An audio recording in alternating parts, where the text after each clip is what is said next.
Assalomu alaykum muhtaram yurtdoshlar. Ochiq muloqot turkumidan yana jonli efirdamiz. Biz bugungi ko'rsatuvimizda qaysidir bir qarorning ijrosi emas, yoki bo'lmasa qaysidir bir iqtisodiy islohotlarning tahlili emas, balki biz bugun ma'naviyat haqida siz bilan fikrlashamiz. Qolaversa, shunday bir davrlar bo'ldiki, ana shu davrlarda kitob o'qish yoki bo'lmasa kutubxonaga borish, kutubxonaning o'quv zallarida o'tirish go'yoki hammaning esidan chiqib qoldi. Lekin keyingi 2-3 yil ichida bunga alohida bir e'tibor qaratildi. Hattoki bu davlat siyosati darajasiga ko'tarildi desak, hech ham bir mubolag'a qilmagan bo'lamiz.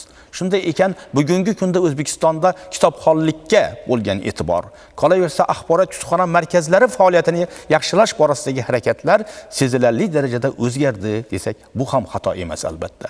Demak, anglaganingizdek, biz bugungi ko'rsatuvimizda mana shu mavzuni tanlab olganmiz. Odatdagidek biz jonli efirdamiz. Bugungi tanlangan mavzu doirasida, ya'ni siz istiqomat qilayotgan hududda axborot kutubxona markazlarining faoliyati qay darajada?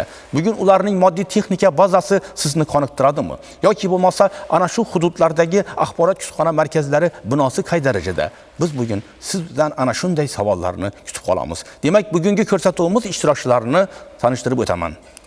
Mahmud Az-Zamakhshariy nomidagi Xorazm viloyat axborot kutubxona markazi axborot texnologiyalari va innovatsiyalarini joriy etish bo'yicha direktor o'rinbosari Bobur Karimov, markazning axborot kutubxona ilmiy metodika xizmati rahbari Shuhrat Matkarimov, markazning O'zbek Turkman do'stlik uyi bo'limining xizmat rahbari Shamirot Qalandarov, Yangiariq tuman axborot kutubxona markazi direktori Manzura Yusupova, Urganch tuman markazi bibliografiya xizmati rahbari Dilnoza Sotiboldiyeva, Bog'ot tuman axborot kutubxona markazi direktori Gulbahor Rajabova, Qo'shko'pir tuman axborot kutubxona markazi direktori Gulshan Saidova, Gullan tuman axborot kutubxona markazi direktori Gulnora Karimova, Hazorasib tuman axborot kutubxona markazi direktori Dildora Bobojonova, Xonqa tuman kutubxona markazi direktori Haticha Avezova, Yangi Bozor tuman axborot kutubxona markazi direktori vazifasini bajaruvchi Saida Kenjayeva, Tuproqqala tumani axborot kutubxona markazi direktori Ikromboy Bakiyev, Shohvot tuman axborot kutubxona markazi direktori Maryam Pirjanova, Xiva tuman axborot kutubxona markazi direktori Malohat Rozmetova hamda Urganch tuman axborot kutubxona markazi mutaxassisi Zilola Saidovalar bugungi ochiq muloqot ko'rsatuvimizning ishtirokchilari hisoblanadi. Demak, biz dasturimiz avvalida aytib o'tdik. Kitobxonlikka, axborot kutubxona markazi faoliyatini yaxshilashga bo'lgan e'tibor bugun O'zbekistonda davlat siyosati darajasiga ko'tarildi. Xo'sh, o'tgan 2025-yilda viloyatimizdagi mana shu viloyat markazidagi Mahmud Az-Zamakhshariy nomli viloyat axborot kutubxona markazi faoliyati. Qolaversa, mana shu shahar va tumanlardagi axborot kutubxona markazlarining faoliyati o'tgan yilda qanday ishlar qilindi yoki bo'lmasa 2026-yilda nimalar reja qilib olingan? Biz bugun mana shu mavzuda suhbatlashamiz. Dastlabki suhbatdoshimiz viloyat axborot kutubxona markazi direktor o'rinbosari Boburjon. Marhamat. Assalomu alaykum, hurmatli jamoalar. Biz prezidentimizning 43-4-sonli qarori asosida O'zbekiston Respublikasi axborot kutubxonalarini rivojlantirish bo'yicha qonun qabul qilingan. Biz shu asosida yana fond kutubxonamizda Mahmud Zamakhshariy nomidagi Xorazm viloyat axborot kutubxona markazi nomi berilgan va shundan tashqari 12 tumanda axborot kutubxona markazi ochilgan. Biz kutubxonani faoliyatni yana faoliyati bo'yicha kitobxonlarni jalb qilish borasida qilinayotgan ishlar. Kutubxona faoliyati bo'yicha biz fondlarimizni kengaytirib boryapmiz. Yil davomida texnikalarimizni olib boryapmiz. Kitobxona foydalanuvchilar sonini oshirish bo'yicha shunday ishlar qilib boryapmiz. Rahmat. Umuman olganda kutubxona faoliyati bilan Shuhrat aka siz umuman ko'proq shug'ullanasiz. Umuman olganda kitobxonlik bo'yicha viloyat axborot kutubxona markazida bir qator tadbirlar o'tkaziladi. Umuman mana shu borada bugun viloyat axborot kutubxona markazi o'quv zaliga mana shu kitobxonlarning kirib kelishi, qolaversa ular uchun yaratilgan sharoitlar va bugungi kunda zamonaviy darajadagi elektron kitoblar va audio kitoblar masalasida bugun zamonaviylikka intilish albatta bu o'sha axborot kutubxona markazi faoliyatini ham chetlab o'tgan emas. Marhamat. Endi bu yerda masalani ko'rishdan avval bu bugungi qo'yilayotgan masala nima uchun bugun dolzarb bo'lib turibdi? Mana shu narsaga e'tibor berish kerak. Albatta, hali siz aytganingizdek, mana bir o'tish davri bo'ldiki, bizda hamma narsa, asosiy narsalar iqtisodiy masalalarga asosiy e'tibor berildi. Xalqni qornini to'yg'ish, agar shunday aytish mumkin bo'lsa, uning moddiy ahvolini yaxshilashga juda katta e'tibor berildi va shu jarayonda hali siz aytgan ma'naviy ehtiyojlarimiz biroz sal chetga qoldirilganday bo'ldi. Mana shuning natijasida mana kutubxona sohasida ham uni optimallashtirish o'tkazildi. Mana shu kutubxonalar faoliyati biroz tarqoq ish olib bordi. Qaysi bir boshqa vazirliklarga berib qo'yildi? Vazirliklarga berib qo'yildi, maktablarga berildi, kollej, litseylarga berildi va mana shu narsa tizimning bir ma'lum ma'noda faoliyatini chalg'itdi yoki asosiy maqsaddan chetga chiqishga majbur bo'ldi. Mana keyingi yillarda bu narsaga hali siz aytganingizdek davlat siyosati darajasida e'tibor beriladigan bo'ldi. Shuning natijasida bir qator muhim hujjatlar qabul qilindi. Mana jumladan mashhur qarorimiz 43-54 qaror 2017-yilda qabul qilindi. Mana shu narsa mamlakatimizda kutubxonachilik sohasida tub burilish yasatdi deyish mumkin. Chunki mana shu qaror bilan respublikamizda 186 yangidan 186 ta axborot kutubxona markazlari tashkil qilindi. Mana shu narsaning o'ziyoq bizning kitobga qaytayotganligimizni, kitobxonlikka qaytayotganligimizni ko'rsatadi. Chunki agar bu ma'lum tizim ishlamasa, unga davlat tomonidan e'tibor berilmasa, tizim ishlamaydi. Shuning uchun mana shu qarorda ijrosi bo'yicha bizning viloyatimizda ham juda katta ishlar amalga oshirildi.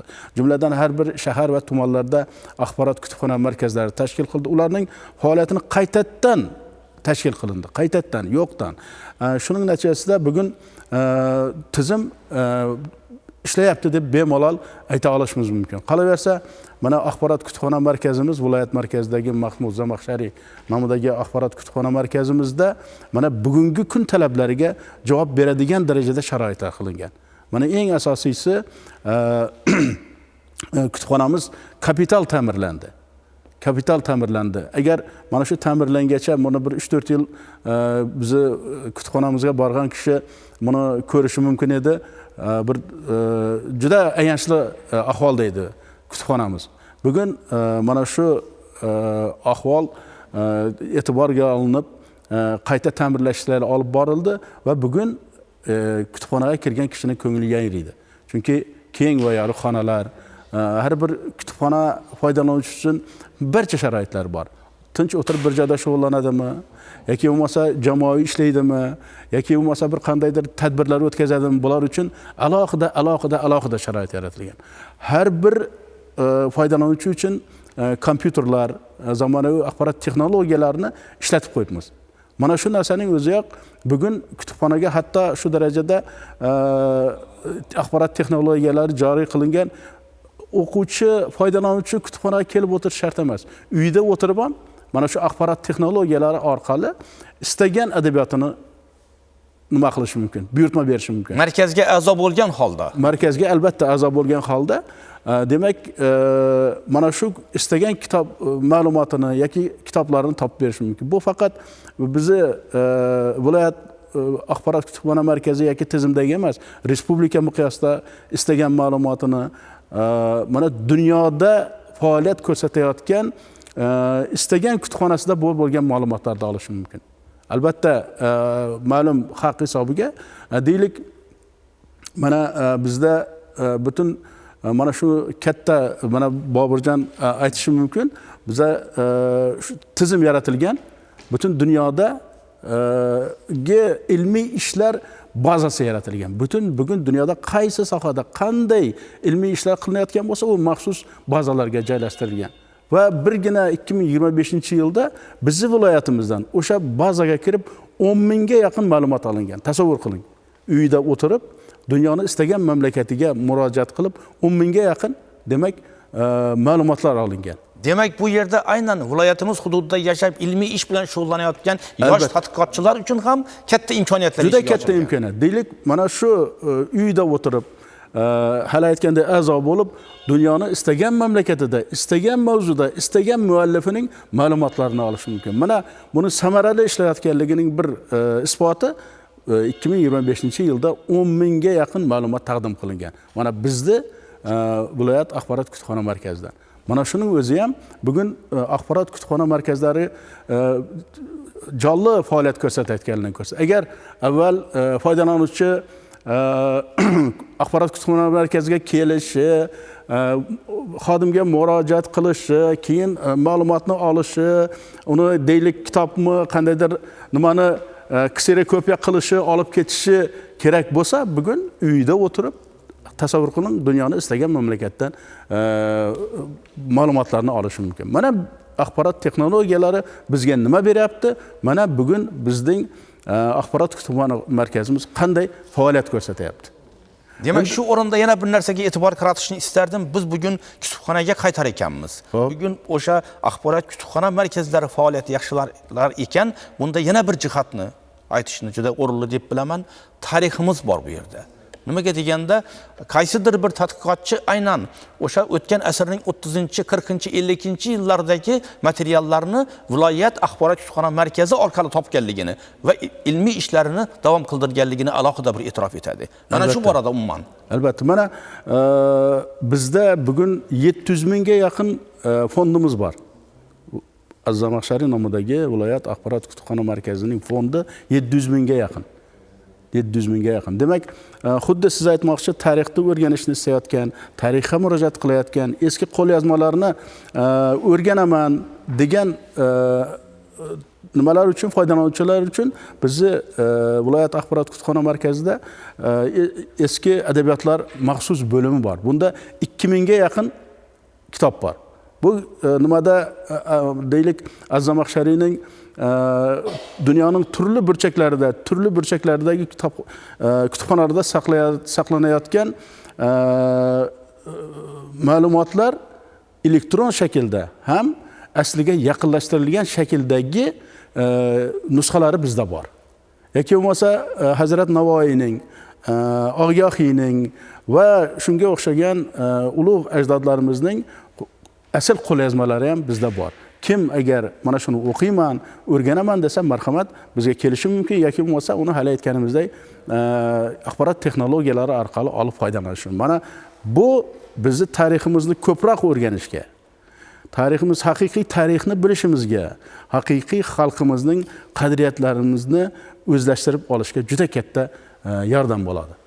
Rahmat. Umuman olganda, hurmatli teletomoshabinlar, bugungi mavzu doirasida sizni qiziqtirayotgan savollar bo'lsa, bemalol studiyamizga o'rnatilgan 62 kodi bilan 223 9203 raqamli telefonga murojaat qiling va o'zingiz yashab turgan hududdagi axborot kutubxona markazi faoliyati bo'ladimi yoki bo'lmasa Urganch shahridagi Mahmud Aziz Zamakhshariy nomli viloyat axborot kutubxona markazi bo'ladimi, uning faoliyati bo'yicha bemalol savollaringizga mana shu efir jarayonida bugungi ko'rsatuvimiz ishtirokchilari javob berishga harakat qilishadi albatta.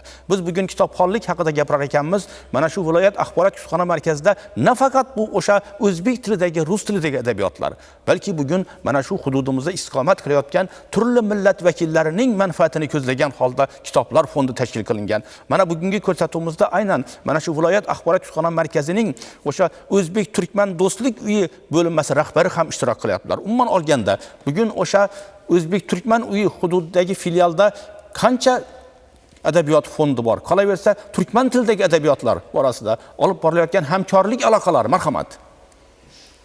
Bizning viloyat axborot kutubxona markazining o'zbek turkman do'stlik uyi filiali mana o'zingizga ma'lum Ulug'hovli majmuasida o'zbek turkman do'stlik uyi binosida joylashgan. Juda bir chiroyli, muhtasham joyda. Endi bizning fondimiz hozirgi kunda 3000 dan ziyod Türkmen tilidagi adabiyotlarimizda bir qancha bu tashkil qilinishi 18-yilda tashkil qilingan.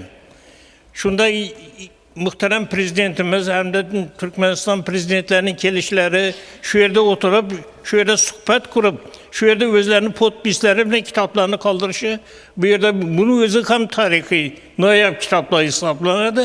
Shuning uchun ham bu yerda biz asosan ekskursiyaga, ya'ni ichki turizmga qaratganmiz, e'tiborimizni bizga kelib Bana şöyle noyob kitaplarımızı görüp, ulardan bahramand bulup, esasen bizi Gayvon'un özünde 5 mektep, bitta texnikum. Kalaversa yanımızda Xiva tumanı var, Qo'shko'pir tumanı mektepleri var, Yangiyarik tumanından kelip bizde bir mola kitap okuydular, bizge a'zo bo'lyaptilar ve shular endi bizdeki turizm kütüphane deseyem buladı. Yanımızda suretler galeriyası var. Değerli tedbirler zalı var. Köplep tedbirler şöyle ötkazemiz. Hemen en bir katta tedbirlerimiz, hatta Türkmenistan'dan kelgen delegatsiyalar, şairler, bakşılar, uçraşurlar hemmesi şöyle bizde bulup ötedi. Diğerlik her günü şunda bir keledigen acayip bir studentler bilen başkalar bilen gevcum buladı. Demek şu oranda bugün o'sha hududumuzda istiqomat qilayotgan Türkmen millatiga mansub aholi vakillari ham mana shu kutubxona faoliyatidan, undagi kitoblardan, adabiyotlardan foydalanishi mumkinmi? Qolaversa Albatta. yangi adabiyotlar bilan boyitilib boryaptimi kutubxona? Esasen bu maksadı hem kütüphanenin Özbek Türkmen dostluğunu yine de müstakil meşkiye karatilganda şu yerde bizge Türkmen tilinde edebiyatlar hazır günde 500'den ziyad. Her yılı yakında hem alıp kelende biz oşanın makılıp bizi filial vilayet bölümümüzden bizge bir şey yaptı başkanmamızdan ana şu kitaplarını alıp ularga takdim kılamız, mekteplerine barıp bunu reklama kılamız, ularını çakırıp gelip şu yerde bunu körü gezmesini kılıp Türkmen tildeki yazıcıların Mahtumkulu, Berdikir Babay ve başka bir kaça şair ve yazıcıların kitapları bizde hazıran var köp. Şuları Rahmat. körü gezmesini alakada kılıp koyupmiz Türkmenlernikine. Rahmat. Umuman biz bugün kitobxonlik haqida, axborot kutubxona markazlari faoliyati haqida gapirar ekanmiz. Albatta bu viloyat markazida, Urganch shahrida talab darajasida shakllangan, qolaversa katta moddiy bazaga ega axborot kutubxona markazi faoliyat ko'rsatyapti. Endilikdagi maqsad esa aynan mana shunday sharoitlarni nafaqat viloyat markazida, balki chekka hududlarda, chekka tumanlarda ham aholining kitobxonlikni ommalashtirishi borasida sharoitlarni yaxshilash, axborot kutubxona faoliyatini yaxshilash. Bugungi ko'rsatuvimizda aynan ana shuning uchun ham biz bugun shahar va tuman axborot kutubxona markazlari rahbarlarini taklif qilganmiz. Mana bizning keyingi suhbatdoshimiz Yangiyarik axborot kutubxona markazi direktori. Marhamat, Yangiyarik tumanida bu boradagi ishlar qay darajada bugun?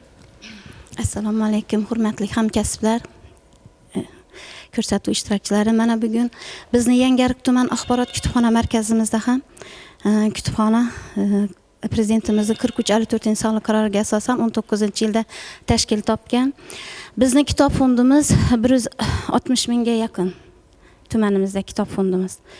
Hozirda bizga aholiga shu 160 ming kitob fondi bilan chekka aytib o'tdingiz, chekka qishloqlarda, chekka hududlarda 5 ta ko'chma kutubxona tashkil qilib qo'yganmiz. Kamida shu ko'chma kutubxonalarimizda 8 ming 10 mingdan kitob fondimizga ega. Mahalla budjet tomonidan mana bu yil 100 milliondan ziyod mablag' ajratildi. Shu yoshlarimizni, aholini, kitobxonlarimizni talabiga qarab latin grafikasidagi adabiyotlarni, jahon adabiyotlarini, bolalar adabiyotlarini fondlarimizni adabiyotlar bilan to'ldirdik. Endi mana hozir mahallalarda, mana 11 ta mahallada bu yil yana mahalla yettiligi bilan birgalikda shartnoma asosida ko'chma kutubxonalar tashkil qildik. Tashkilotlar bilan boshqa bir maktab, bog'chalar bilan birgalikda ko'chma kutubxonalar shartnoma asosida tashkil qilib birgalikda faoliyat kitobxonlarga xizmat qilib turibmiz. Endilikda shu bu yilki endi bizlarni hozir bu yil Yangiyarik tumanimizda shunday bir yaxshi bir nima bo'layotir, kitobxonlarga bir aholiga, yoshlarga xizmat ko'rsatish uchun tumanimizda bu yil mana o'zgarish bo'layotir. Yangi kutubxona binosi qurilish arafasida turibdi. Xudo xolasa shu ishlar amalga oshirsa, shu kitobxonlarga, aholiga, ayniqsa yoshlarga beminnat xizmat qilamiz. Rahmat. Demek biz bugün bejizga chekka hududlar demayapmiz. Aynan viloyatimizning eng kenja tumanlaridan biri Tuproqqal'a tumani ham eng chekka hudud hisoblanadi. Viloyat markazidan kamida 100 kilometr uzoq masofada joylashgan hudud. Bugun o'sha Tuproqqal'a tumanidagi axborot kutubxona markazining faoliyati qay darajada? Bugun uning o'sha binosi o'z binosiga egami yoki bo'lmasa bugun moslashtirilgan binoda faoliyat ko'rsatyaptimi? Marhamat. Hakikaten ham mana prezidentimizning 4354 sonli qaroriga asosan barcha respublikada tashkil etilgan kutubxonalar qatori bizning To'proqqal'a tumanida ham 2023-yil To'proqqal'a tuman hokimining 23-sonli qarori bilan eng kenja kutubxona desak ham bo'ladi, respublikada eng oxirgi kutubxona desak ham bo'ladi, tashkillashtirildi va 15-avgustdan 2023-yildan o'z faoliyatini boshlagan. Bu yerda asosan To'proqqal'a tumani prezidentimizning qarori bilan Hazaras tumanidan ajratilgan holda tashkil etildi va tumanda mana shu bizning kutubxonamiz ham o'z faoliyatini boshladi. Asosiy fondimiz shu paytlari 34990 ta kitobdan iborat bo'lsa, hozir 40000 tadan oshib ketdi. 2,5 yil mobaynida bizning kutubxonamiz faoliyati 506 ta kitobxondan hozir 5212 ta kitobxongacha jalb qilib qo'yibmiz va mana shu kitobxonlar bizlarga qatnab kitoblar bilan foydalanishadi. Ya'ni bu bizning kutubxonamiz hozircha To'proqqal'a tuman 1-sonli texnikum binosida joylashgan, lekin ammo ma'lum bir vaqt kerak bo'lib turibdi bizlarga shu kutubxona tashkil qilinyapti. Park ichida tez orada mana shu ishga tushsa bizlar shu yerga ko'chib o'tish ehtimolimiz ham bor. Lekin kutubxonamiz haqiqatan ham moslashmagan, lekin barcha qulayliklarga ega. Kitobxonlarimiz bemalol kelib bizlardan kitoblarimizdan foydalanib, bizning kutubxonamizdan o'zlariga kerak bo'lgan kitoblar, mazmunli kitoblardan foydalanib kelishyapti va elektron kitoblarimiz ham mavjud. 25000 dan ziyod elektron kitoblarimiz bor. Mana shu kitoblardan ham bemalol ular kompyuter orqali, elektron baza orqali bemalol kitoblardan foydalanishlari mumkin bo'ladi.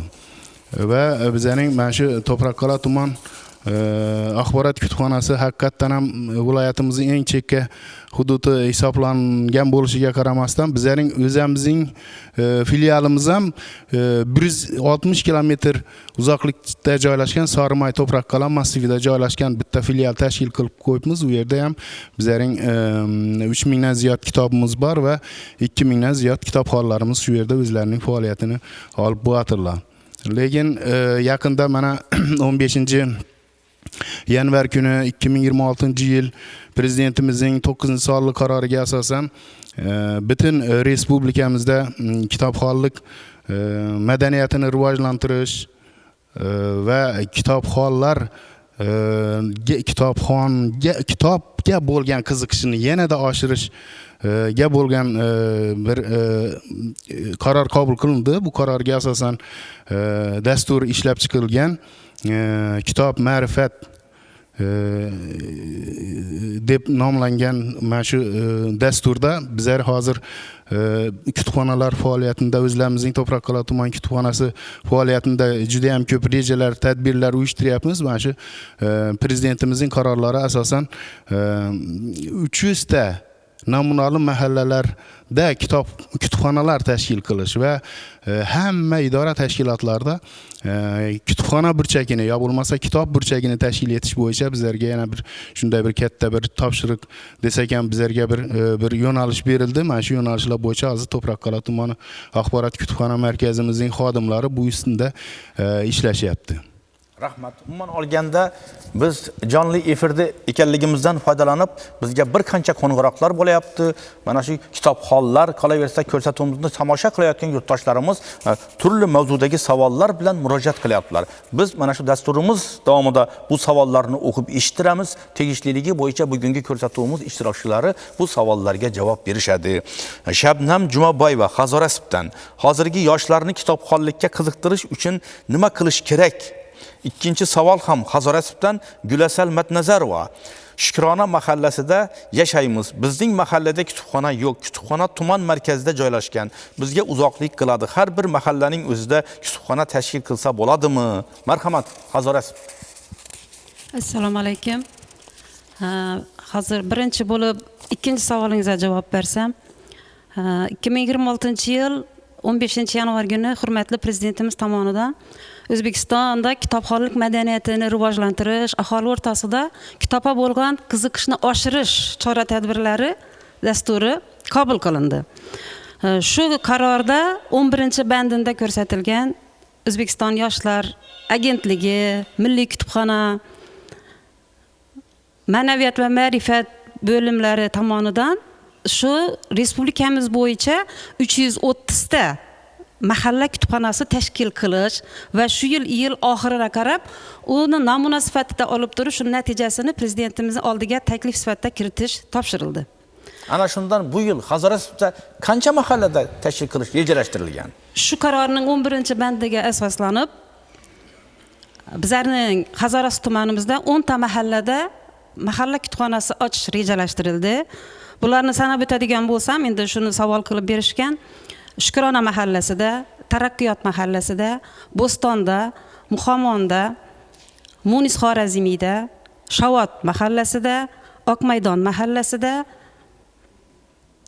Karvak mahallasida mahalla kutubxonasini ochish rejalashtirildi va respublikaga uni rejasi taqdim qilindi. 2026-yil 1-aprelga qadar bu o'z natijasini ko'rsatishi kerak. Albatta, topshiriq shunaqa bo'lgan. U respublika byudjeti tomonidan o'z kitob fondi bilan boyitiladi. Kompyuter texnik bazasi mustahkamlanadi, respublika byudjetidan ajratiladi. Chunki 2026-yilgi dekabr oylarigacha bo'lgan natija ko'rinishi kerak degan topshiriq bo'ldi. Demak, aynan bu yilgi yilning nomlanishi o'sha mahallani rivojlantirish va jamiyatni yuksaltirish davlat dasturiga ham kiritiladi bu. Nima deganda, bugun mahallalarda olib borilayotgan ishlar, har qanday ko'rinishdagi ishlar ana shu davlat dasturidan joy oladi. Tumanimizda 10 ta mahallada hozir rejaga kiritildi. Rahmat. Demak, bu keyingi savol nafaqat Hazorasib uchun, balki bugungi ko'rsatuvimiz ishtirokchilarining barchasi uchun. Bugun yoshlarni kitobxonlikka chorlash uchun, ularni ommalashtirish uchun nima qilish lozim deb o'ylayaptilar? Birinchi savolga javobim, yoshlarni kitobxonlikka bo'lgan qiziqishini oshirish uchun, rivojlantirish uchun birinchi navbatda kitobxonlik oiladan boshlanadi. Har bir oilada kichik bo'lsa ham o'zining kutubxonasi bo'lishi kerak. Ota-ona yoki o'zidan katta yoshdagilar kichiklarga sovg'a sifatida menimcha birinchi o'rinda kitob sovg'a qilishi kerak. Ota-ona kitob o'qisa, oilada farzand kitob o'qiydi. Shuning uchun mana aytmoqchi bo'lgan gapim, birinchi kitobxonlik oiladan boshlanadi. Oilada kitobxonlik rivojlansa, mahallada, tumanda, respublikamizda, butun mamlakatimizda kitobxonlik rivojlanadi. Rahmat. Mana bu yerda Xudoybergan Yoqubov Gullan tumanidan yaxshi mavzuni tanlabsizlar. Rahmat. Bizning Gullan tumanimizdagi kutubxonaga ham yangi kitoblar olib kelinadimi? Bolalarga xos, mos adabiyotlar keladimi? Marhamat Gullan. Assalomu alaykum. Men Gullan tuman axborot kutubxona markazida rahbarlik vazifasida ishlayman. Gullan tuman axborot kutubxona markazimiz 2019-yil 43-54-qarorga asosan tashkil topgan. Bizlarning kutubxonamiz 2 qavatdan iborat, hamma sharoitlarga ega, o'quv zallarimiz bor. Zamonaviy loyihadagi bino. Zamonaviy nega boshlashgan. O'quv zallarimiz bor, elektron zalim ham bor. Keyin bizlarning book kafemiz ham bor oldimizda. Yangi kitoblar bo'lsa, bu yilgi 2026-yilga hozirgacha 880 nusxada kitob oldik bizlar, sotib oldik. Mahalliy byudjetdan 50 million so'm ajratildi. Endi yana olish arafasindamiz. Yosh bolalar uchun ham ertak kitoblar, turli tuman hikoyalar, she'riy kitoblar olib turibmiz. Hamma bizlarning kutubxonamiz muntazam ravishda ishlab turibdi. Kelib bemalol o'qib ketsa bo'ladi. Demak, bugun o'sha tuman markazida faoliyat ko'rsatayotgan zamonaviy loyihada barpo qilingan binoda kutubxona faoliyat ko'rsatyapti. Lekin bugun o'sha axborot kutubxona markazining mahallalari bilan hamkorligi qay darajada? Mahallalarda men 4 ta mahallada ochib qo'yibman kutubxonani, ko'chma kutubxona tashkil qilib qo'yibmiz. Eng chekka qishloq Guliston mahallasida, Sovunchi mahallasida, o'sin Ziyokor mahallasida, Dehqon mahallasining shu yerlarda ko'chma kutubxonalar ochib qo'yibman. Eng chekka mahallalar bo'lgani uchun, eng chekka qishloqlar. U yerda ham har birida 20 ming fonddan, 17 ming fonddan kitob fondlarimizga ega. Hozirgacha yangi kitoblar bilan muntazam ravishda to'ldiryapmiz. Ertak kitoblar, badiiy adabiyotlar, fanlar kesimida adabiyotlar olib turibmiz. Kitobxonlarning so'rovi asosida ko'pincha kitoblar olamiz bizlar. Bizlarning oldimizda book kafemiz bor. Ozongi ertalab 10 dan kechqurungi 8 gacha ishlab turadi. Hamma shu yerda bolalar birda kelib, o'zlariga kerakli adabiyotlarni so'rab, shu yerga o'qib ketadi muntazam ravishda. Bizlar mana 2026-yilga yana kitob olish nisida turibmiz. Kitob sotib olish mahalliy byudjetdan bizlarga 50 million ajratilgan. Undan keyin yana ajratiladi, Xudo xolasa. Rahmat. Demak, biz bugun kitobxonlik haqida, umuman olganda axborot kutubxona markazlari faoliyati haqida gapirar ekanmiz. Birinchi navbatda o'sha moddiy baza, kitoblar bo'lishi bilan birga ana shu markazda faoliyat ko'rsatadigan mutaxassislarga ham ko'p narsa bog'liq. Bugun o'sha tashkil qilinayotgan yangi axborot kutubxona markazlarini mutaxassislar bilan boyitish borasida qilinayotgan ishlar va yangi mutaxassislar kirib kelishi qay darajada bugun mana shu sohaga? Endi hali juda to'g'ri aytdingiz, agar biz qanchalik moddiy bazani yaxshilamaylik, qanchalik uni kitoblar bilan boyitmaylik, agar bevosita o'quvchi bilan ishlaydigan mutaxassislar malakali bo'lmasa, ishimizning samarasini ko'rish qiyin bo'ladi. Shu ma'noda mana Mahmud Zamakhshariy nomidagi viloyat axborot kutubxona markazining direktori Rayimbayka Saburov nimasida tashabbusi bilan mana mutaxassislarni o'qitish sirtqi bo'limlari tashkil qilindi. Mana axborot texnologiyalari universitetining filialida tashkil qilindi. Bu yerda bir necha hamma tumanlardan teng ravishda talabalar topshirib, o'zlarining malakasini oshirib, mana shu kutubxonachilik sohasida yaxshi mutaxassislar bo'lib tayyorlandi. Endi mana bu yil mana shu ishlar Abu Rayhon nomidagi Urganch davlat universitetida davom etyapti. Bu yerda sirtdan kutubxona mutaxassislarini tayyorlash yo'lga qo'yilgan. Demak, endi sirtqi bo'lim to'xtatilgandan keyin masofadan o'qish singari boshqa bir o'qish turlari paydo bo'ldi. Mana shu narsa hozir Urganch hali aytgan davlat universiteti bilan Mahmud Zamakhshariy nomidagi viloyat axborot kutubxona markazida hamkorlikda loyihalar qilib, bizning mutaxassislarning kuchlaridan ham foydalanib, mana shu ishlarni yaxshi yo'lga qo'yish borasida anchagina ishlar amalga oshirilmoqda va bu narsa davom etadi. Aytish kerakki, Mahmud Zamakhshariy nomidagi viloyat axborot kutubxona markazining mutaxassislar bilan ta'minlanish darajasi respublikadagi eng oldingi saflarda turibdi. Demak, bu yo'nalishdagi ishlar ham muntazam davom qildirilmoqda. Rahmat. Shu o'rinda bugun o'sha shahar va tumanlardagi axborot kutubxona markazlari qolaversa, bugungi kunda axborot kutubxona markazining o'sha mutaxassisi zamonaviy axborot texnologiyalaridan xabardor bo'lishi va uni ishlata bilishi, boshqara bilishi talab qilinadi. Mana shu borada ham savodxonliklarini oshirish talab qilinadi. Bugun o'sha nafaqat viloyat markazi Urganch shahridagi viloyat axborot kutubxona markazi, balki tumanlar axborot kutubxona markazlaridagi bugun mutaxassislarga bo'lgan talab qay darajada? Marhamat, fikrlaringiz. Endi mana siz aytgan har bir mutaxassis boshqa sohalari bo'lgani kabi, mana shu axborot kutubxona sohasida ishlayotgan mutaxassislar birinchi galda zamonaviy texnologiyalarni egallagan bo'lish kerak. Hali biz aytdik, mana bizni axborot kutubxona markazidan qanchalik mana shu zamonaviy axborot texnologiyalaridan foydalanib qanchalik ko'p ma'lumotlar olayotganligini yoki turli ma'lumotlar olayotgan. Shu ma'noda bugun kim axborot kutubxona tizimida ishlayman desa, birinchi navbatda zamonaviy texnologiyalarni o'zlashtirish kerak. Va bugun mana shu soha xodimlariga qo'yiladigan talabim mana shu. Birinchi galda zamonaviy axborot texnologiyalarini egallagan mutaxassisgina mana axborot kutubxona markazlarida samarali faoliyat ko'rsatishi mumkin. Juda to'g'ri aytdingiz. Rahmat. Marhamat, tumanlardagi bu darajadagi ehtiyoj, talablar qay darajada qondirilmoqda? Bizning Urganch tuman axborot kutubxona markazimizda ham ustozimizning gapiga qo'shimcha qilib 16,5 shtat birligida 19 ta xodimimiz faoliyat yuritib kelmoqda. Shundan 4 ta xodimimiz oliy ma'lumotli, 6 ta xodimimiz esa tugallanmagan oliy, hozirda o'z o'qib kelmoqdalar. Mutaxassislik doirasida sirtdan o'qimoqda. Sirtdan, bundan tashqari bu yilning o'zida 4 ta xodimimiz axborot texnologiyalari bo'yicha 4 ta masofaviy o'qishga kirdilar. Ham o'z ishini bajaradilar, ham masofaviy tarzda o'qib kelmoqdalar. Bugungi kunda bizga kutubxonachilardan juda katta talab qilinyapti. Zamonaviy axborot texnologiyalarini bilishi, kutubxonachilik sohasini juda mukammal o'rganishlari lozim.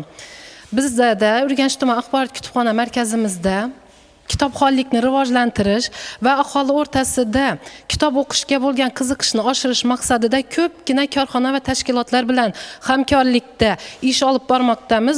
Bunga masalan Urganch tuman hokimligi, Respublika Ma'naviyat va ma'rifat markazi tuman bo'limi, Yoshlar ishlari agentligi tuman bo'limi, bundan tashqari maktabgacha va maktab ta'limi bo'limlari bilan hamkorlikda kutubxonamizda juda ko'plab davra suhbatlari, uchrashuvlar hamda yoshlarning kitobxonlikka bo'lgan qiziqishini oshirish maqsadida ko'plab loyihalar amalga oshirilmoqda. Bundan tashqari biz faqat kutubxonani o'zida o'tiribgina qolmay, haftada bir kun xodimlarimiz har bir tashkilotga chiqib, Urganch tumanidagi barcha tashkilotlarni, deyarli barcha tashkilotlarni qamrab olganmiz. Hokimliklar, bank, moliya, soliq boshqarmalari hamma idoralarga borib, haftada bir kun xodimlarimiz shartnoma tuzib kelishgan. 2 dan 3 dan xodimlarimiz bo'lib ajratilgan, borib ularning talablari asosida kitoblarni olib borib, kitobxonlik xizmat ko'rsatib kelmoqdamiz. Yana imkoniyati cheklangan aholi o'rtasida, imkoniyati cheklangan aholi, bundan tashqari mana nafaqaxo'r onaxonlarimiz, otaxonlarimiz talablari asosida ham ularning uylariga borib, talablari asosida kitoblarni olib borib, almashtirib, har hafta kitobxonlik xizmat ko'rsatib kelmoqdamiz. Rahmat. Shu o'rinda yana bir narsaga e'tibor qaratishni istardim. Mana shu biz bugun matbuot nashrlari haqida gapirganimizda, mana shu ko'pchilik ham matbuot nashrlariga obuna bo'lavermaydi. Va biz aniq bilamizki, qayerdandir topishning imkoni bo'lsa, mana shu kundalik matbuot nashrlari bo'lsin yoki bo'lmasa oylik jurnallar bo'lsin, ularni faqatgina kutubxonadan topish mumkin. Xo'sh, bugun o'sha viloyat markazidagi Mahmud Az-Zamakhshariy nomli viloyat axborot kutubxona markazi va bugun shahar va tumanlarda faoliyat ko'rsatayotgan axborot kutubxona markazlarida kundalik matbuot nashrlariga obuna qay darajada? Buning uchun imkoniyatlar, iqtisodiy imkoniyatlar yetarlimi? Qolaversa, mahalliy byudjet mablag'laridan e'tibor qaratilyaptimi bunga? Marhamat, mana shu borada fikrlaringiz. Bizning Urganch tuman axborot kutubxona markazida mahalliy byudjetdan kutubxonamizning o'zida 10 nomda gazeta hamda 4 ta nomda jurnallarga obuna bo'lganmiz. U gazetalarni bizning kutubxonamiz o'ziga kelib kutib turishadi, yangi sonini chiqishini kelib o'qib, tanishib chiqadilar. Darakchi, Bekajon, bundan tashqari jurnallarimiz Infalib, Kutubxona.uz, Shifo jurnallarimiz hamdasa bu yil o'zida bizning kutubxonamizga 50 milliondan ziyod pul mablag'i ajratilgan. Yanvar oyining o'zida 10 milliondan ziyod kitoblar xarid qildik. Kitobxonlarimizning talab va istaklari asosida. Rahmat. Bu borada boshqa bir tumanlarda ham mahalliy byudjet mablag'laridan pul ajratilyaptimi? Qolaversa, aynan mana shu qarorlar bilan, farmonlar bilan yaqindan tanishadigan bo'lsak, aynan har bir hududdagi o'sha shahar yoki tuman bo'lsin, ana shu mahalliy byudjet mablag'lari hisobiga axborot kutubxona markazlari binolarini qurish yoki bo'lmasa mukammal ta'mirlash alohida ko'rsatilgan. Bugun mana shu borada qilinayotgan ishlar qay darajada? Marhamat. Assalomu alaykum. Hozir bir minut mana shu viloyat axborot markazi Mahmud Zamaxshariy nomidagi viloyat axborot kutubxona markazi hali siz aytgan mahalliy ommaviy axborot vositalariga obuna bo'lish, yangi kitoblarni sotib olish borasida 2025-yilda 500 million so'm pul ajratildi bizga.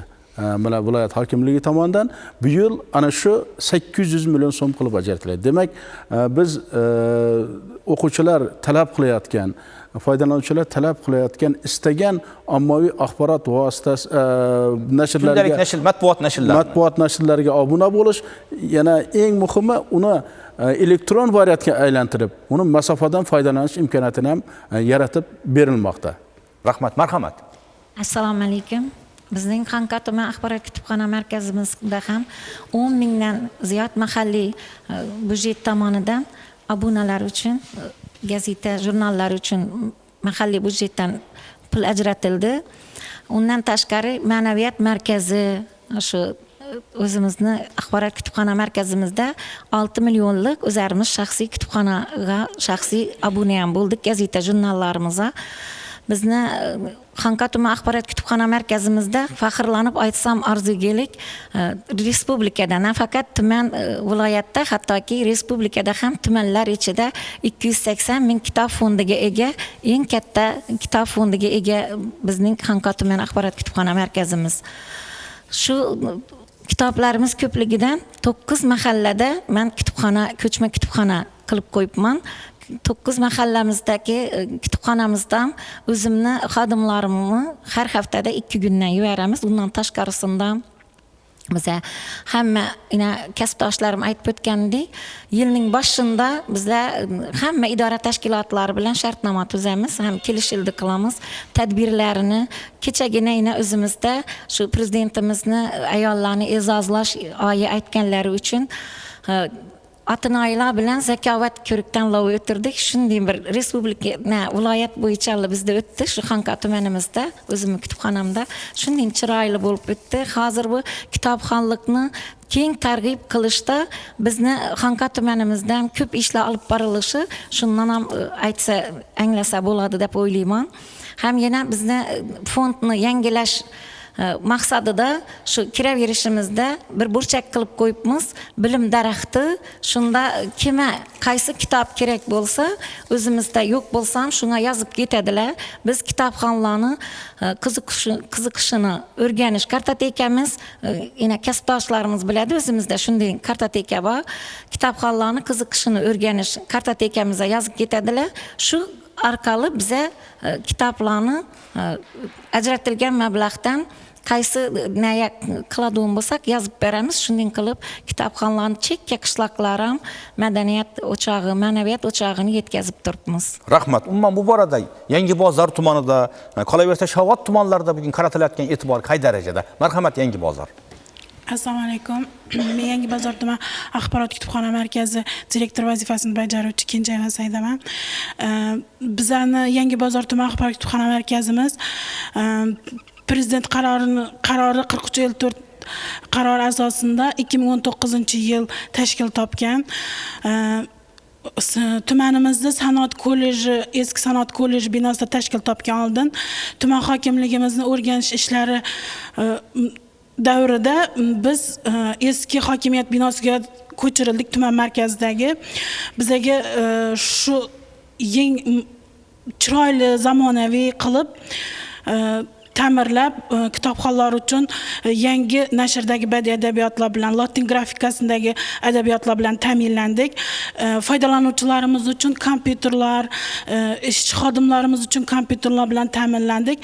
Buni eng quvonarlisi, bizni kitobxonamiz ko'paydi. Tuman markazida bo'lganimiz uchun yoshu qari bo'ladimi, imkoniyati cheklanganlar uchun ham bizda hamma sharoit qilib yaratildi tuman hokimligi tashabbusi bilan. Bu faqat tuman axborot kutubxona markazimiz bizni 2022 yilda Ochaqala mahallasida yengil rekonstruksiyali mahalla kutubxonasi tashkil qilindi.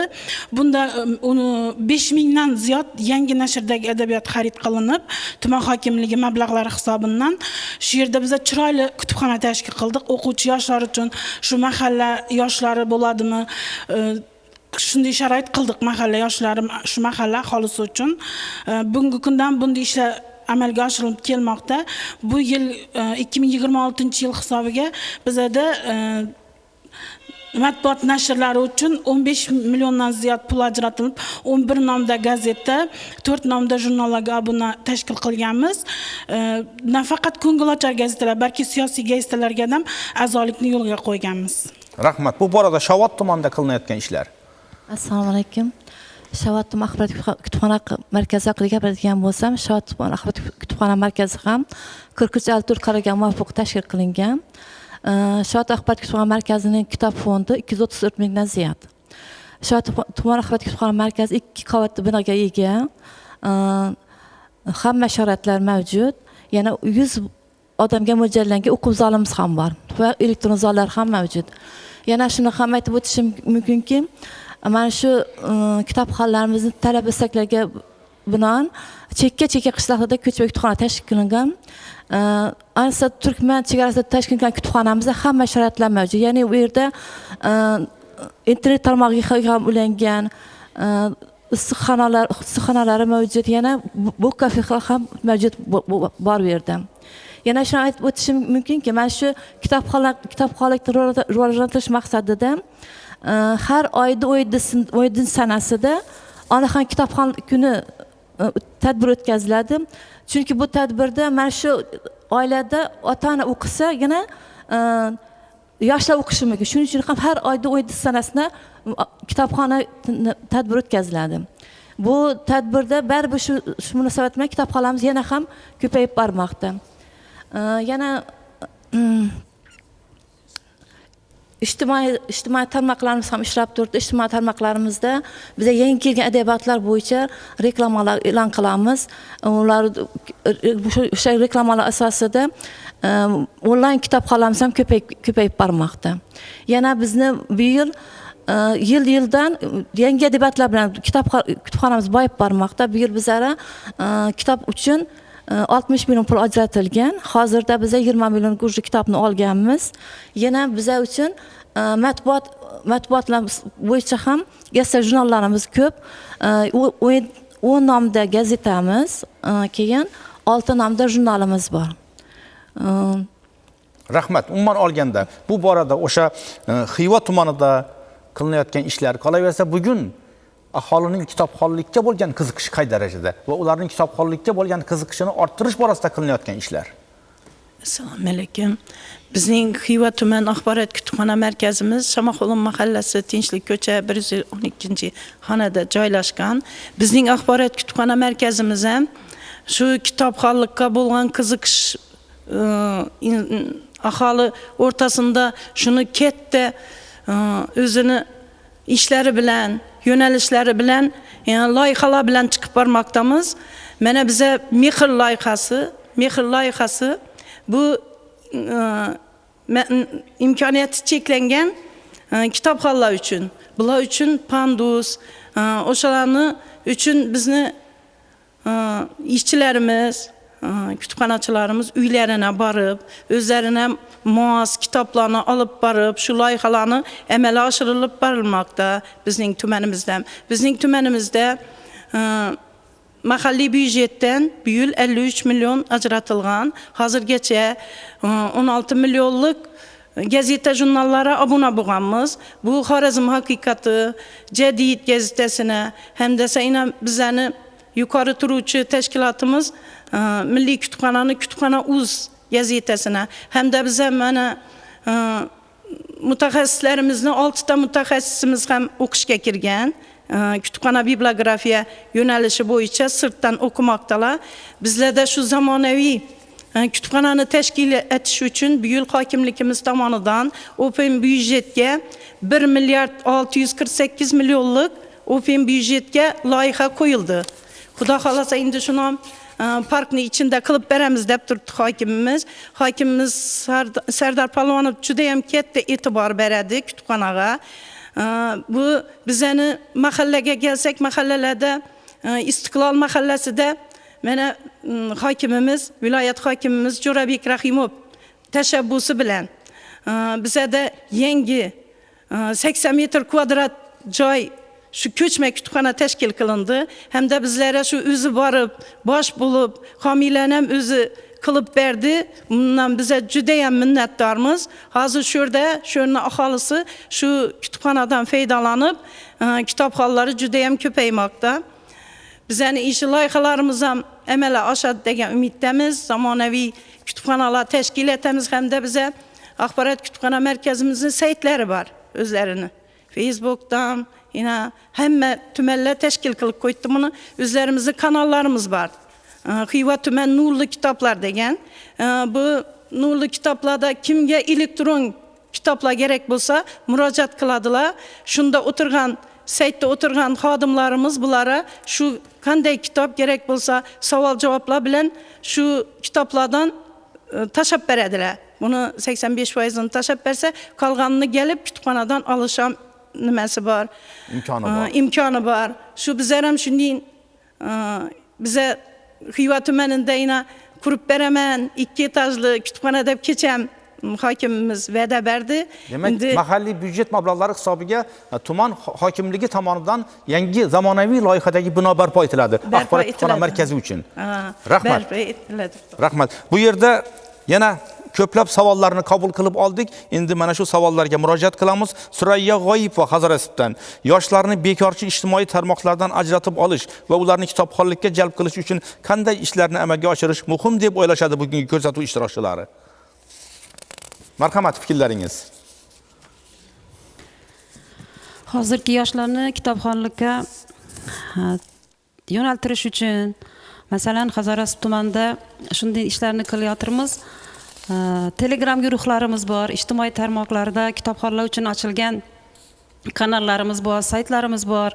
Shularda kitobxonlar bilan doimo tanlovlar o'tkazib boriladi. Kutubxonada tadbirlar o'tkaziladi. Masalan, shulardan onlayn tadbirdan birisini aytsam, bir oyda bir kitob loyihasi amalga oshirilgan. Bir oyda bir kitob loyihasi telefon orqali tanlovda qatnashib, o'zining yutuqina ega bo'lish huquqina ega. Masalan, bir oyda bir kitob loyihasida oy boshida bitta kitob tanlab olinadi va shu kitob bo'yicha har hafta bir marta muhokama darsi o'tkaziladi onlayn Telegram guruhda. U kitobxon o'zining shu tanlab olingan kitobdan o'qigan satrlaridan savol-javob tariqasida yoki bo'lmasa kichik bo'lsam bitta esse yozish tariqasida yoki bo'lmasa shu o'qigan satrlaridan iqtibos keltirish tanlov o'tkaziladi. Ana shunda u kitobxon faol qatnashib, o'zining javoblari bilan yuqori o'rinlarda turadigan bo'lsa, unga bizning markazimiz tomonidan oy kitobxoni nominatsiyasi beriladi hamda uning qo'lina sertifikat topshiriladi. Kitobxon sertifikati. Rahmat. Bu albatta Hazorasib tumanida axborot kutubxona markazi tomonidan qilinayotgan harakatlar. Kamoliddin Ro'zmetov Tuproq Qal'adan kutubxonalarning ijtimoiy tarmoqlardagi sahifalari yuritilsa yaxshi bo'lardi. O'zimizga kerakli kitoblarni qaysi kutubxonada borligini bilishimiz oson bo'lardi. Shu taklifimni imkoni bormikan deb so'rayaptilar. Marhamat. Albatta bu kitobxonamizning savollarida jon bor. Nima uchun? Chunki bizning To'proq Qala tumanimizning fondi kamroq bo'lishidan qat'iy nazar bizlarda Mahmud Zamaxshariy nomidagi viloyatimizning axborot kutubxonasidan biza so'rab olib turib bu kitobxonlarimizga taqdim etish imkoniyatimiz ham katta. Va shu bilan birga elektron kitoblarimiz bor. U elektron kitoblar orqali unga taqdim qilishimiz mumkin. Bizlarda hozir kitobxonlar borib, bizlarda yo'q bo'lgan kitoblarni ro'yxatini beradilar. Biza ularga imkoni boricha avvalambor sotib olish, ya'ni xarid qilib kitobxonlarimizga yetkazish yoki bo'lmasa viloyatimizdagi kutubxonalardan yo bo'lmasa tuman kutubxonalaridan olib bu kitoblarni bizlar kitobxonlarimizga taqdim qilamiz. U to'g'risida hech qanday muammo bo'lishi mumkin emas. Rahmat. Sarvinoz Ibadullayeva Xiva tumani Shanashiq mahallasidan imkoniyati cheklangan fuqarolar uchun qanday sharoitlar yaratilgan? imkoniyati cheklangan kitobxonlar uchun bizlarda shu uylarına barib mehr loyihasi asosida ish olib boramiz. Agarda murojaat qilsalar, telefon nomerlarimiz bor, saytlarimiz bor. Shularga murojaat qilsalar bo'ladi. Bizda ro'yxatlar ham bor. Bizani Xiva tuman Nurli kitoblar kanalına girsa, shundan javob berishimiz mumkin. Zarur ma'lumotlarni olishlari Zarur mumkin bo'ladi. ma'lumotlarni olishlari mumkin. Murojaat qilishlari ham mumkin. Rahmat. Marhamat. Bo'laman. Bir ijtimoiy tarmoq to'g'risida men aytmay o'tib ketib qoldim hozir. Uzr. Ijtimoiy tarmoqimiz barchasi ishlab turibdi. Facebook, Instagram va hokazo. Bizning Telegram kanalimiz bor. U Telegram kanallarimizdan kitoblar ro'yxati beriladi. Kitoblarimiz taqdimoti bo'lib turibdi va bizlarda To'qraqala tumanidagi 20 ta maktab bo'ladigan bo'lsa, xodimlarimiz haftada bir marta bitta maktabga borib, shu yerda kitob taqdimotini o'tkazadi va shu kitobxonlik savodxonligini oshirish, ularga bo'lgan qiziqishini yanada qiziqishini oshirish maqsadida bizlar hozir har bir maktabga borib, shu maktablarda o'quvchilar bilan muloqot qilib, shu kitoblarni ularga taqdim qilib turibmiz. Bu ham bu prezidentimizning yaqindagi chiqargan farmonlaridan bir o'zimizning hissamiz deb o'ylayman. Rahmat. İjtimoiy tarmoqimiz bemalol ijtimoiy tarmoqlarimiz ishlab turibdi. Rahmat. Shu o'rinda biz kitobxonlik haqida gapirar ekanmiz. Kitobxonlikning ham ashaddiy bir muxlislari topiladi. Shunday bir jahon adabiyotining namunalari borki, ana shu kitoblarni topishning imkoni bo'lmay qolishi mumkin. Xuddi ana shunday jahon adabiyotining durdonalarini bugun kitobxon o'sha shahar va tuman kutubxonalaridan, mayli viloyat markazidagi kutubxonada bo'lishi mumkin, lekin bugun o'sha chekka hududlardagi kitobxonlar qanday o'qishi mumkin? Buning uchun qanday sharoitlar yaratilgan? Vaholanki bu o'zbek tiliga tarjima qilingan, aslidan tarjima qilingan adabiyotlar bugun ko'payib bormoqda. Mana shu boradagi harakatlar qay darajada kitob fondini boyitishda? Mümkünmü mən açsam? Marhamat. Şu bizler hazır asosiy moddiy miros, moddiy boyligimiz bo'lgan kitoblardan bizlerning ata bobomizdan qolgan ya bo'lmasa büyük allomalardan qolgan kitoblarning nashrlarini iloji boricha bu nashriyatlar hozir o'zbek ya latin alifbosida chiqarib turibdilar. Bizlarda asosiy bir muammo keladidan yana o'sha moliyadan ajratiladigan mablag'lar hisobini bizlar o'sha kitoblarni olib turib kitobxonlarga taqdim qilish imkoniyatimiz bo'lishi uchun bizlarda mablag'imiz ko'proq bo'lishi kerak. Ana shunda bize kitobxonlarimiz bemalol ularni qiziqqan, ular so'rab turgan kitoblardan bemalol bizlar ularga taqdim qilamiz. Marhamat, yana fikrlar.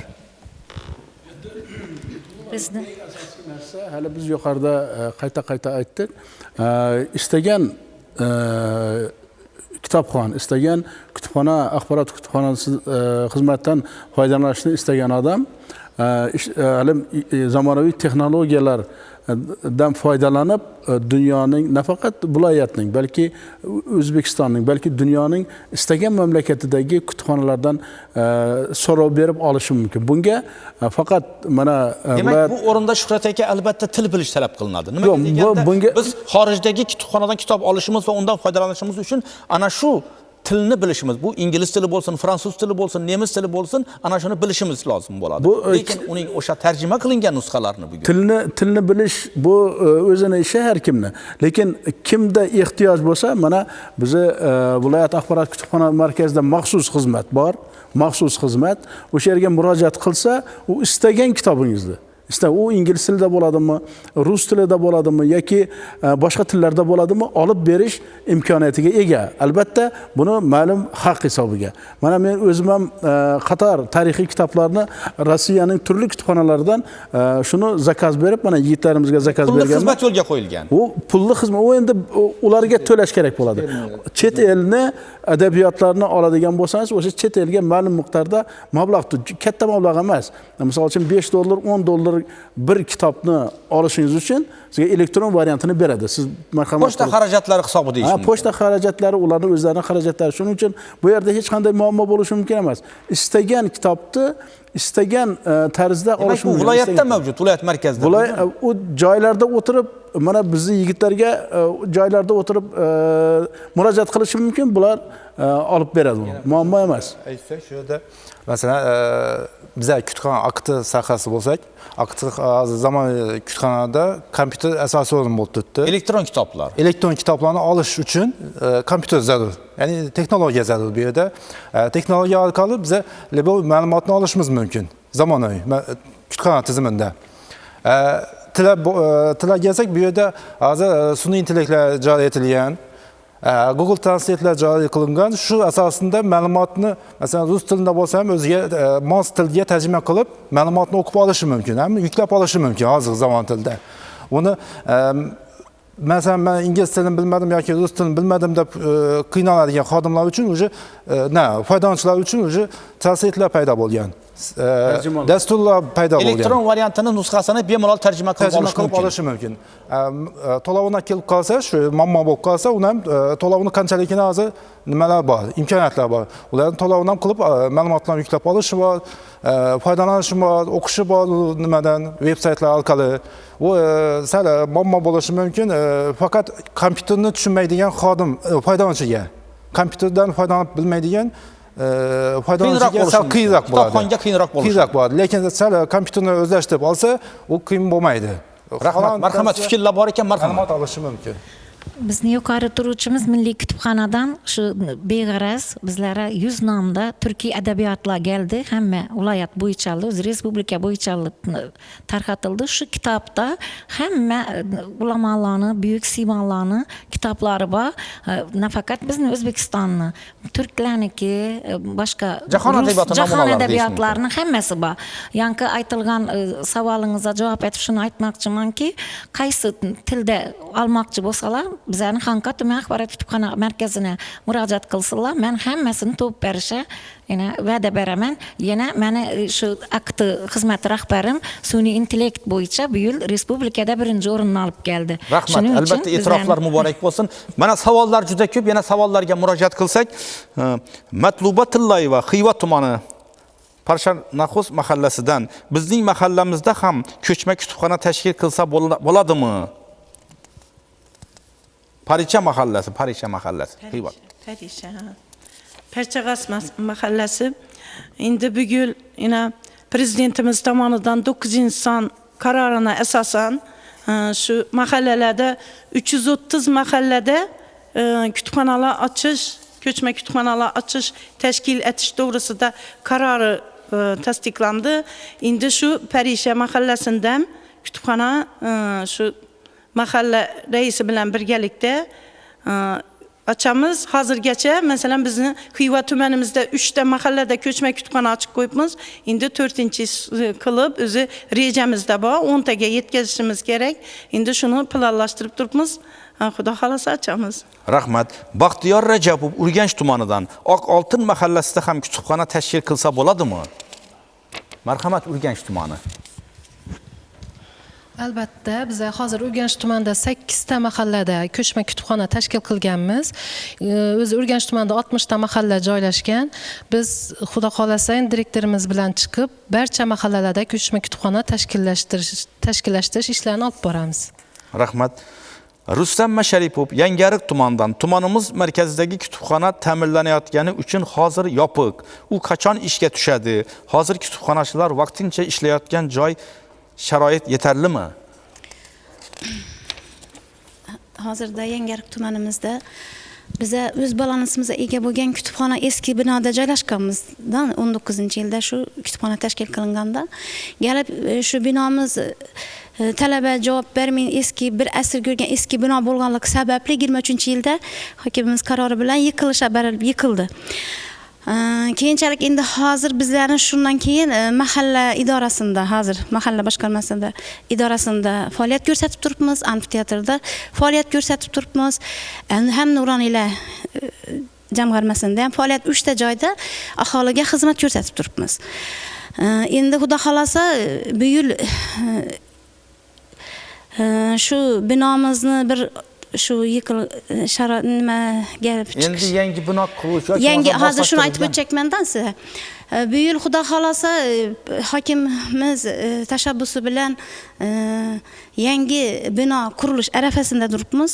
Xudo xolasa tez shu Yangiariq tumanimizda aholiga, ayniqsa yoshlarimizni talabini asosan shunday bir chiroyli, shinam, ko'rkam bino qurilish ishlari tez orada boshlanadi deb turibmiz. Rahmat. Oybek Hayitov, Xonqa tumanidan. Kutubxonaga borishga vaqt yo'q, lekin kitob o'qishga qiziqamiz. Menga qanday maslahat taklif berasizlar? Kutubxonaga kelishga vaqtlari bo'lmasa, bizning kitob eltuvchi xodimlarimiz bor. Manzilini aytsalar, Xonqa tumanini Sarapayan qishlog'ida markaziy kutubxonamiz, shuni ham aytib o'tishim kerak. Ofin budjet asosida biltir yangi tuman hokimi tomonidan yangi kutubxona berildi. Hamma narsalari bilan, jihozlar ham yana milliy kutubxonamizni direktori shaxsan o'zlari kelib 100 million voucher berib ketdilar. Unga ham yangi shu texnologiyalar aldık. En oxirgi rusumdagi shu qaysi mahallada bo'lsalar, biza kitob eltuvchilar bilan birgalikda qaysi kitoblarni qiziqsalar yetirib beraman.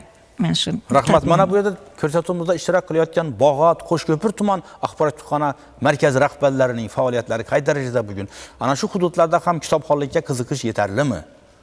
Assalomu alaykum. Albatta, bizning Qo'shko'pir tumanimizda ham kitobxonlikka keng yo'l berilgan. Viloyatimizda 4354 sonli qaror asosida viloyatimizda oldingi qatorlarda bizning tumanimizda tuman hokimligi tomonidan 2020-yilda yangi zamonaviy bino qurib foydalanishga topshirildi. Hozirgi kunda shu yerda faoliyat olib boryapmiz. Bizda bundan tashqari biz asosan ikkita binoda faoliyat olib boramiz. Oldingi tuman markaziy kutubxonasining binosi ham mavjud bo'lgan. Shuni ham tuman hokimligimizning tashabbusi bilan o'z balansimizga o'tkazib, uni ham bizga topshirdilar. Hozir shu ikki asosiy binoda faoliyat olib boramiz. 17,5 shtat bilan faoliyat boshlagan bo'lsak, hozirgi kunda 26 shtat birligida faoliyat olib boramiz. 23 nafar malakali, tajribali xodimlarimiz, mutaxassislarimiz aholiga xizmat ko'rsatib turibdilar. Kitob fondimiz 160 nusxaga yaqinlashib qoldi hozirgi kunda. Bunda asosan hozir aytib o'tilganidek, ijtimoiy tarmoqlarimizda ham, onlayn tariqasida ham yoki bo'lmasam o'sha jismonan kutubxonaga kela olmaydigan, imkoniyati cheklangan shaxslarimizga ham kutubxona xizmati ko'rsatish yo'lga qo'yilgan. Bunda xodimlarimizning tashabbusi bilan uylariga borib, yo bo'lmasam onlayn tarzda akt xizmatimiz xodimlari yetkazib berishadi. Ularning so'roviga asosan bu yil boshidan 710 nusxada yangi adabiyotlar sotib oldik, yangi texnikalar sotib oldik. Biz ham shu prezidentimizning yangi farmonlari asosida ish olib boryapmiz. Chekka hududlarimizda, eng chekka uzoq joylashgan 3 ta joyimizda, 3 ta mahallamizda ko'chma kutubxonalarimiz tashkil qilingan. Bunda mutaxassislarimiz faoliyat olib boradi. Mahalla aholiga xizmat ko'rsatishadi. Har bir mahallada joylashgan ko'chma kutubxonalarimizda 2,5 mingdan ziyod o'zlarini kitobxonlari mavjud. So'rov asosida hozir e'tirof qilganingizdek, chet el adabiyotlarini so'radingiz. Hozirgi yoshlar o'rtasida shu ingliz tilidagi, boshqa tillardagi adabiyotlarga qiziqish juda kuchli. Yaqinda shunday taklif bo'ldi. Adabiyotlar ro'yxatini taqdim qildilar. O'quvchilar ingliz tilidagi adabiyotlarni topib bera olasizmi? Biz kitob olish arafasida turgandik. Shularni so'rovi asosida ingliz tilidagi adabiyotlarni xarid qildik va shu kitobxonlarimizga yetkazib berdik. Rahmat. Bu borada Bog'ot tumanidagi ishlar qay darajada faoliyat? Assalomu alaykum.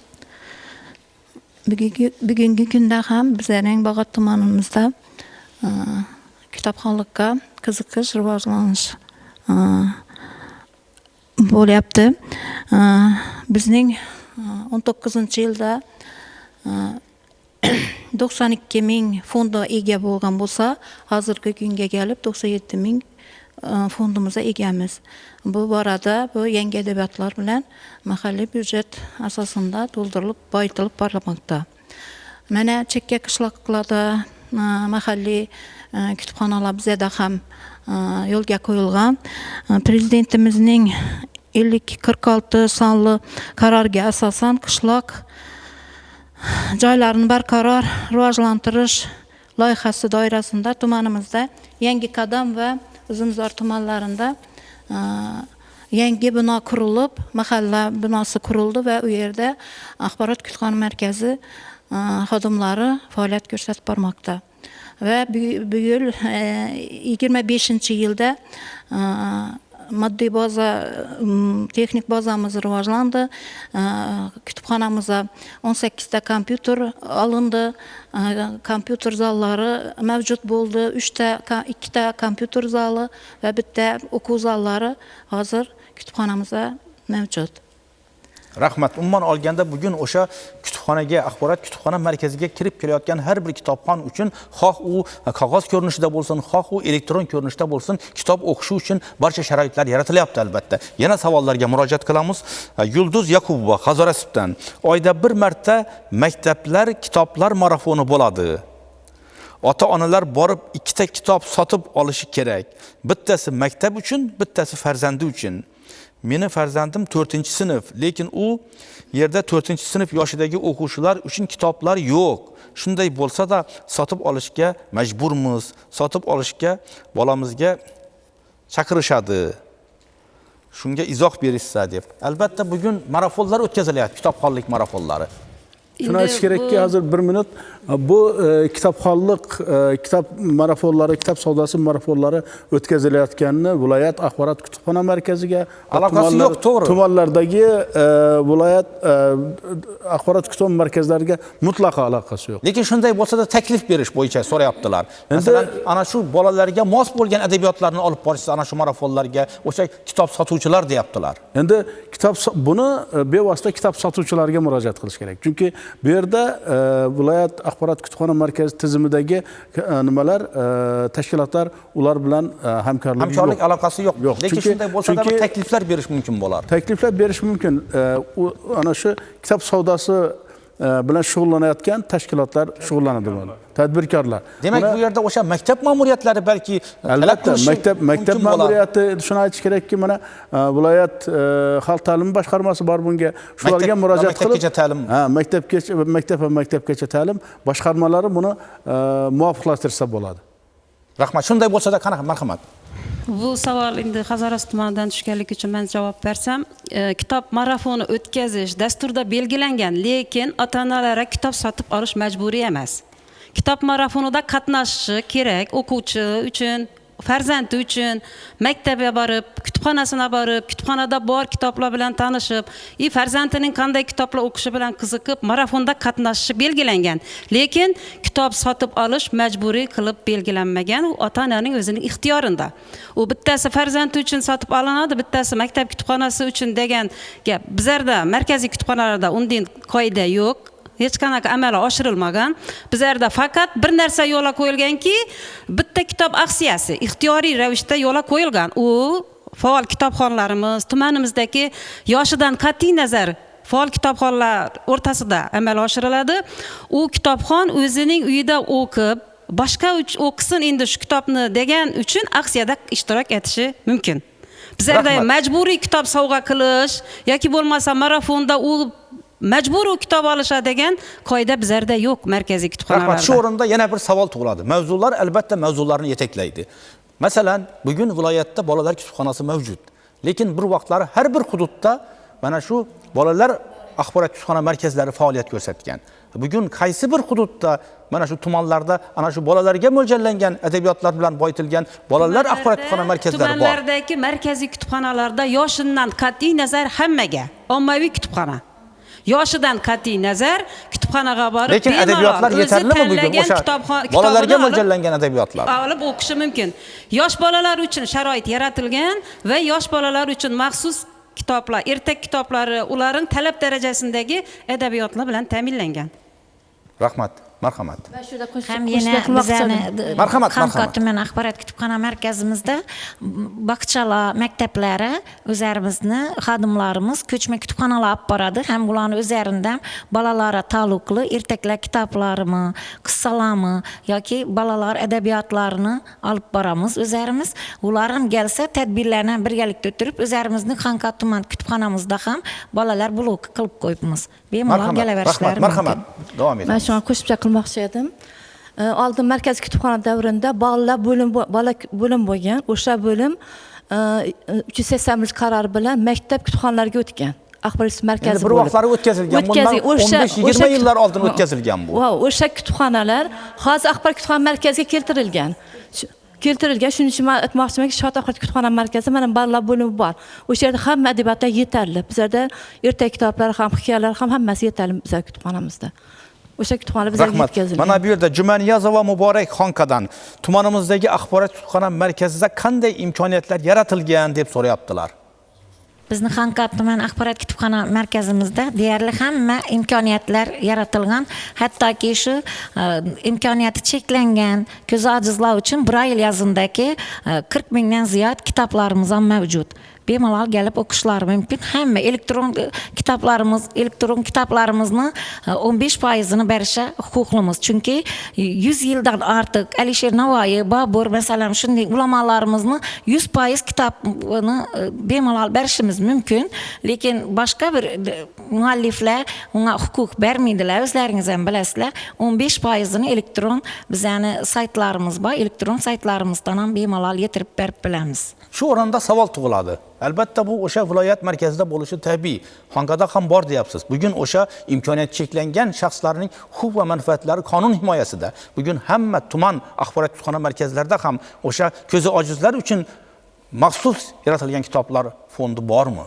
Bor. Bizda ham mavjud Braille alifbosidagi yozuvdagi kitoblarimiz. Bizni bitta binomizda o'sha ko'zi ojizlar kutubxonasi ham joylashgan. Ikkita mutaxassis xizmat qiladi. Ularni fondi juda ko'p. Shu yerga ko'zi ojizlar, imkoniyati cheklangan o'sha Braille yozuvdagi adabiyotlarini olish uchun, bundan tashqari ularda eshitish moslamalari ham mavjud. Audio kitoblari, kasetalari mavjud. Juda ko'p nimalari bor. Bemalol borib foydalanishsa bo'ladi. Ya bo'lmasam, Avezo aytgandek, murojaat qilsalar, ijtimoiy tarmoqlarimiz orqali ham bularni bemalol yetkazib beramiz. Rahmat, marhamat, sizda fikrlar bor shekilli. Marhamat. Urganch tuman axborot kutubxona markazida o'zimiz ushbu sohada ish olib boraman. Axborot texnologiyalari raqamlashtirish xizmatida audio kitoblarni yaratamiz. Hamda bizada Braille yozuvdagi kitoblar juda ham mavjud. Hamda Urganch shahar ko'z ojizlar kutubxonasi xodimlari, u yerdagi foydalanuvchilari bilan hamkorlikda ish olib boramiz. O'zlarimiz kitob ayirib boshlash loyihalarini amalga oshiramiz. Hamda Mehr kutubxonasi loyihasi mavjud bo'lib, ushbu kutubxona orqali xohlagan kitoblarini borib xizmat ko'rsatamiz yoki audiosi zarur bo'lsa, audiosini yaratib beramiz o'zlarimiz. Elektron variantini eshitish moslamalari orqali audiolarini yaratamiz. Hamda ulardan tez xabar olinib, kutubxona xizmati ko'rsatiladi. Rahmat. Demak, ba'zida eshitib qolamiz, o'zaro suhbatlarda bo'lsin, kimlarningdir yurungida bo'lsin. Bugun kitobxonlik yo'q, kitob o'qishga qiziqish susaygan degan bir gap so'zlarni eshitib qolamiz. Lekin biz bugungi tanlangan mavzu doirasida bizning ko'rsatuvimizga, studiyamizga bo'lgan qo'ng'iroqlardan ham bildikki, bugun kitobxonlik yo'q emas. Bugun kitobxonlikka bo'lgan qiziqish yo'q emas. Nimaga deganda bizni tomosha qilayotgan bir necha o'nlab yurtdoshlarimiz mana shu kutubxona faoliyati bo'yicha, kitobxonlik bo'yicha murojaat qildilar. Demak, bizda hali kitobxonlik yanada rivojlanadi. Demak, dasturimizning so'nggi yakuniy so'zini Shuhrat aka sizga bersam. Marhamat. Rahmat. Mana yuqorida boshlangan mavzu hali ko'zi ojizlar to'g'risidagi gapimizni ma'lumot uchun aytishimiz kerakki, viloyat markazida ko'zi ojizlar maxsus kutubxonasi qurildi va ishga tushirildi. Bu borada kimda ehtiyoj bo'lsa, o'sha yerga demak murojaat qilinsa, bular uning talablarini ko'proq qondirishi mumkin. Mana shuni ma'lumot uchun aytib o'tishim lozim deb Demak, bugun Braille alifbosidagi kitoblar, audio kitoblar barcha fond u endi maxsus kutubxona, shuning uchun ixtisoslashgan kutubxona, shuning uchun u yerda adabiyotlar, xizmatlar turlari juda katta. Endi bugungi mavzuga qaytadigan bo'lsak, kitob va kitobxonlik nima uchun bugun mana shu narsa dolzarb bo'lib turibdi? Mana shuni yana bir marta aytishni istardik. Bugun global global axborot makonida o'quvchilarning ongi uchun, insonlarning ongi uchun kurash ketyapti. Demak, har kim bugun bir qaraganda mana ijtimoiy tarmoqlar, axborot texnologiyalarining foydali tomonlarini gapiryapmiz, lekin uning bizga qarshi ishlaydigan tomonlari ham bor. Ya'ni bizni qadriyatlarimizga bir qanday darajada putur yetkazish, hali qo'sh tirnoq ichidagi ommaviy madaniyatni bizni hayotimizga, mana ayniqsa farzandlarimiz hayotiga tiqishtirish hollari juda xavfli tus oldi desak hech mubolag'a bo'lmaydi. Shuning uchun bugun muhtaram prezidentimiz Shavkat Miromonovich tomonidan kitobxonlikka e'tibor qaratilayotgani bejiz emas. Chunki bizning asosiy qarashlarimiz, asosiy qadriyatlarimiz mana shu kitoblarda jam bo'lgan va mana shu kitoblar biz yoshlarimizni kitobxonlikka qaytarar ekanmiz. Biz o'zligimizni, qadriyatlarimizni, millatimizni saqlab qolgan bo'lamiz. Shuning uchun mana bu yerda qatnashayotgan viloyat axborot xizmat tizimida ishlayotgan barcha xodimlarning mana qilayotgan ishlarini mana hurmatli teletomoshabinlarimiz ozmi ko'pmi xabardor bo'ldilar. Bu yerda faqat kitobxonlikni rivojlantirish bu axborot kutubxona markazlarining xodimlarining ishi emas. Bu har bir ziyolining ishi. Har bir o'zini bilgan kishining ishi. Mana kim agar kitobxonlik bugun susayapti desa, demak o'sha odam kitob o'qimayapti. Kitob o'qigan odam bu fikrni aytmaydi. Demak, bizni oramizda kitob o'qiydiganlar ko'paysa, kitobxonlik rivojlanadi. Kitobxonlik rivojlanar ekan, bizning milliy qadriyatligimiz, o'zligimiz saqlanib qolinadi va bizning oldimizga qo'ygan ulkan maqsadlarga albatta yetib boramiz. Rahmat. Demak, biz bugun bejizga bu mavzuni tanlamadik. Nimaga deganda, bugun butun bir jahondagi taraqqiyparvar insoniyat jaholatga qarshi ma'rifat bilan kurashmoqda.